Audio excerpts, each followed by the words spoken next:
Assembly రుణమాఫీ సవాళ్లు హైడ్రా రువ్వడి కమిషన్లు ఎంక్వైరీలు పెరిగే వరకు ఈ నడుమ ఆంధ్ర దిక్కే పోలేదబ్బా మనం ఆడ సుత వైసీపీ ఓడి టీడీపీ గెలిచే అది సుత బంపర్ మెజార్టీ తోటి మరి ఇప్పుడు రాజకీయం ఎట్లున్నదో తెలుసుకోవాలి కదా చూద్దాం పాండ్రి మరి వైసీపీ వికెట్లు పడుడు శురువైంది.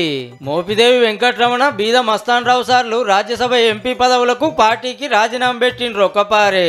ఈ సారుకు 2 ఏళ్లు ఆ సారుకు 4 ఏళ్ల టైం ఉన్నా పార్టీల పరిస్థితి మంచిగా లేదు, ముంగడి పోవుడు కష్టం అని ముందే బయటకు వచ్చేసిండ్రట. అయితే ఇద్దరు సుధా టీడీపీలో చేరికైతారనే ప్రచారం జోరుగా నడుస్తుంది ఆంధ్రాల. పదవులు ఇడిసబెడితేనే తీసుకుంటామని కండిషన్ పెట్టిర్రట. మాకు గతంలో కూడా మా బాస్ ఆయన 32 సంవత్సరాలు తెలుగుదేశంలో ఉండే నేను తీసుకున్న నిర్ణయాన్ని దీనివల్ల గౌరవం పోద్ది, ప్రజల్లో పలచబడతారంటే అంటే ప్రజల్లో చూసుకుంటే నాకు గౌరవం పెరిగిద్దా పలచబడిద్ది అనేది ప్రజల్లో తెలుసుకుంటాడు. రాజ్యసభలో వైసీపీకి 11 మంది ఎంపీలు ఉంటే ఈ ఇద్దరు బొంగ తతిమ్మ 9 మందిలో 7 జంప్ అవుతారని గుసగుసలు. జగన్ సార్ బిజినెస్ లెక్కలు చూసే విజయసాయి రెడ్డి దగ్గర చుట్టం వైవి సుబ్బారెడ్డి సార్లు ఇద్దరే మిగులుతారట. ఎమ్మెల్సీ సునీత మేడం సుత పార్టీకి పదవికి రాజీనామా పెట్టింది నిన్ననే.